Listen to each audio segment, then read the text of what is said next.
Om Swastiastu.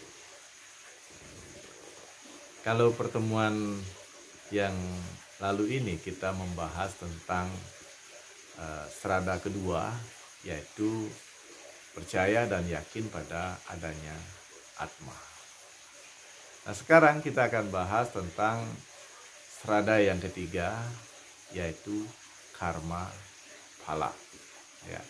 Karma artinya perbuatan, phala artinya hasil.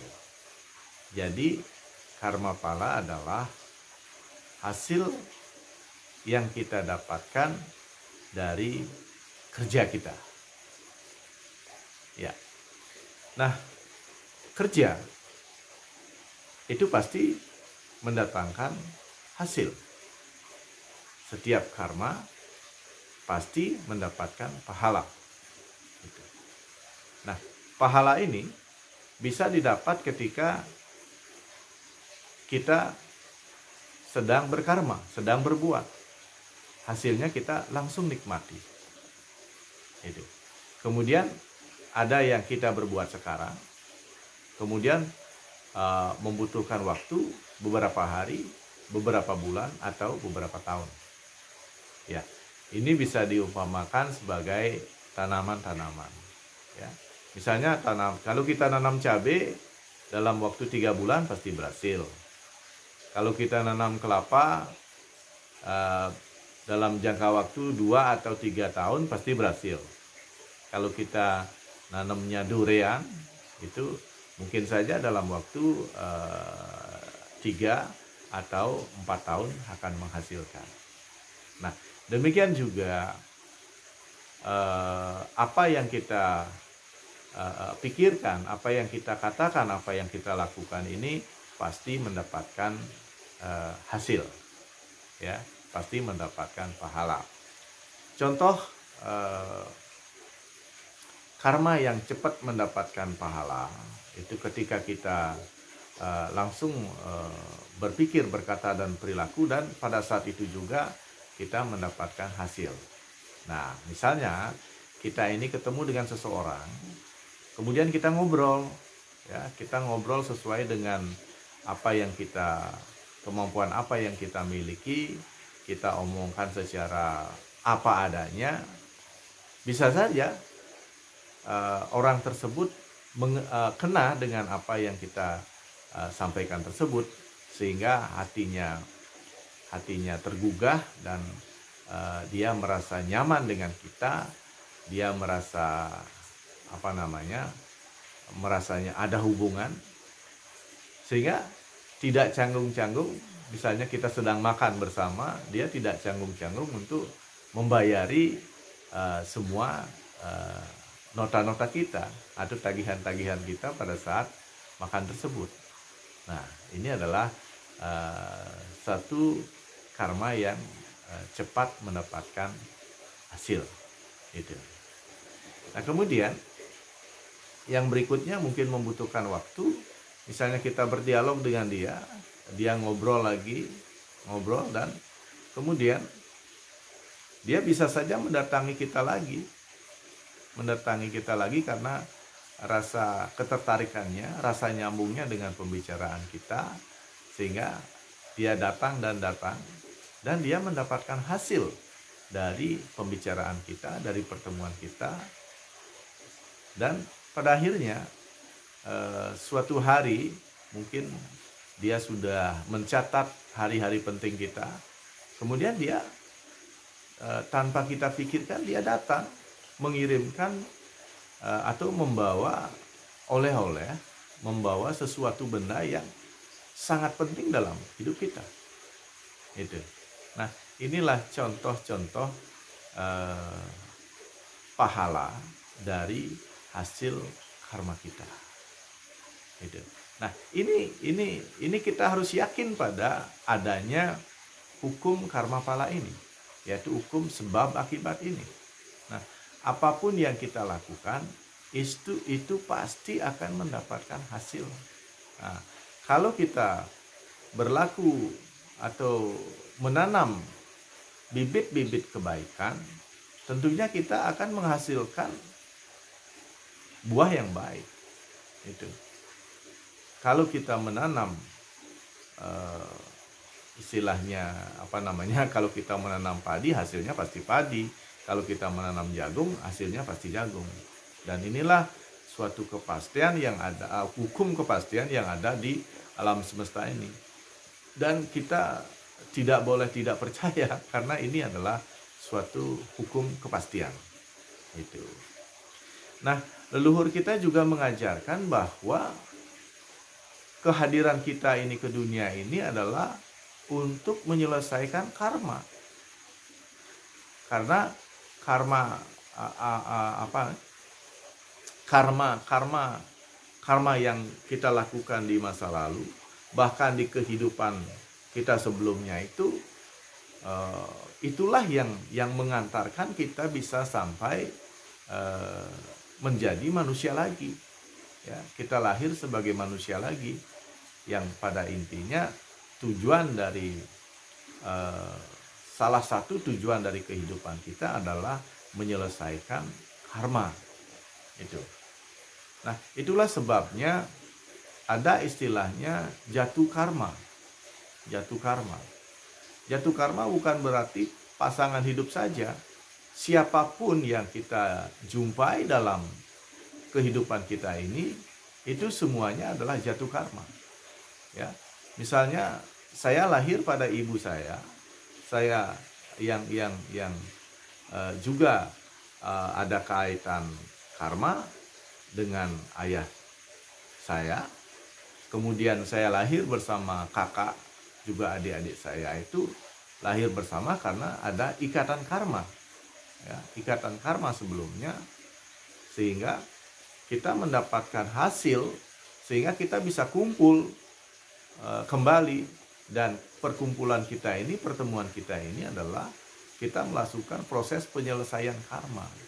Ya, penyelesaian karma apa? Karena kita ini diikat oleh suatu janji yang harus kita selesaikan. Itu. Nah, mungkin saja antara anak dan orang tuanya dulu saling berjanji, ya nanti kalau kehidupan berikutnya sayalah yang menjadi orang tua, kamu menjadi anak, biar kita saling tahu gitu.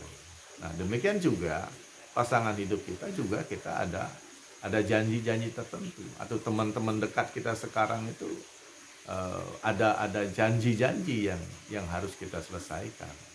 Itu. Nah, sehingga kelahiran kita ini adalah menyelesaikan janji-janji tersebut. Janjinya apa? Janjinya tiada lain adalah bahwa antara satu dengan yang lainnya itu berjanji untuk saling membahagiakan. Itu. Karena dulu pernah ada perselisihan, kemudian saat meninggal kita sadar bahwa kita melakukan kesalahan, dan kita berjanji untuk lahir kembali ini adalah untuk tidak lagi membuat masalah-masalah baru. Karena intinya ajaran kita yang serada terakhir itu adalah moksa. Moksa artinya tidak ada keterikatan lagi. Gitu. Nah, sudah pasti dengan siapapun kita bertemu, kita berhubungan, kita dekat, itu ada kaitan karma. Bukan dengan manusia saja, termasuk makhluk-makhluk yang ada di pekarangan kita atau yang sering kita lihat, dan juga tumbuh-tumbuhan yang ada di sekitar pekarangan kita atau dimanapun yang sering kita lihat ini, kita ini ada hubungan karma yang harus kita selesaikan. Nah, begitu selesai karma ini, maka serada berikutnya itu akan menentukan. Kalau misalnya ada karma yang belum kita selesaikan, itu kita akan lagi punarbawa, kita akan lagi reinkarnasi. Nah, kalau kita sudah menyelesaikan karma tersebut, maka punarbawa atau reinkarnasi itu tidak akan terjadi lagi. Kita sudah boleh menyatu dengan sang pemberi kehidupan ini. Itu. Nah, sebenarnya tujuan akhir dari kehidupan kita, atau Srada kelima dari Pancasrada itu adalah mencapai moksa. Dan ini akan terjadi ketika kita bisa menyelesaikan karma dengan apapun dan dengan siapapun yang kita bertemu di saat kelahiran ini. Nah, bagaimana cara menyelesaikan karma itu? Tugas kita adalah hanya satu, melakukan yang terbaik kepada apapun, kepada siapapun yang kita jumpai di kehidupan ini. Melakukan yang terbaik apa? Membahagiakan mereka, ya. Bahagiakan mereka, kemudian mereka akan merasa dibahagiakan. Dengan mereka merasa dibahagiakan, mereka akan memaafkan kita, dan mereka pun akan melepaskan kita dari keterikatan-keterikatan itu. Karena ketika orang memaafkan kita, maka ikatan-ikatan apapun itu akan terselesaikan. Dan nah, bagaimana cara kita agar kita bisa membahagiakan orang-orang yang ada di sekitar kita, sementara mereka itu sering membuat kita kecewa, ya, kita bahkan sakit hati, bahkan dibikin menderita. Nah, inilah yang perlu kita pelajari, bagaimana kita bisa meningkatkan kesadaran, ya, agar kita menyadari bahwa tujuan kelahiran kita ini menyelesaikan karma, ya. Karma akan terselesaikan ketika kita bisa menerima, ya, menerima siapapun, apapun dengan apa adanya, dan mengerti, kemudian mau merealisasikan bahwa semua yang terjadi ini adalah penyelesaian karma, ya. Misalnya dia membuat kita kecewa, sadari mungkin kita dulu mengecewakannya, sehingga kita sekarang menerima pahala dari karma kita yang dulu mengecewakan mereka. Itu. Misalnya kita ditipu oleh seseorang, ya, sadari mungkin, ya, bahkan bukan mungkin saja, pasti dulu kita pernah menipu orang tersebut. Itu. Kita pernah bahkan kalau kita lebih sadis lagi, kalau misalnya kita disakiti oleh sangat-sangat disakiti oleh seseorang, itu kita harus cepat menyadarkan diri, oh ini mungkin dulu saya pernah menyakiti dia, berarti saya sudah lunas, saya tidak ada hubungan karma lagi dengan dia, berarti saya akan bebas, ya. Kemudian maafkan dia, terima dia, dan sadari bahwa dengan siapapun kita bertemu, apapun kejadian-kejadian kita, itu adalah hasil dari karma yang pernah kita lakukan kepada mereka. Dengan kesadaran ini, maka kita akan bisa terbebas dari hukum karma pala.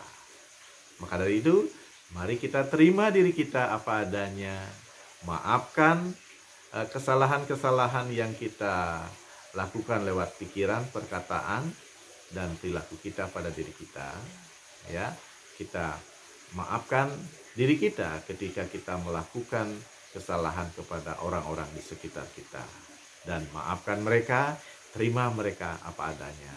Hanya dengan itu kita bisa terbebas dari hukum karma pala. Om Santi Santi Santi. Sampai jumpa pada episode berikutnya tentang Punar Bawa.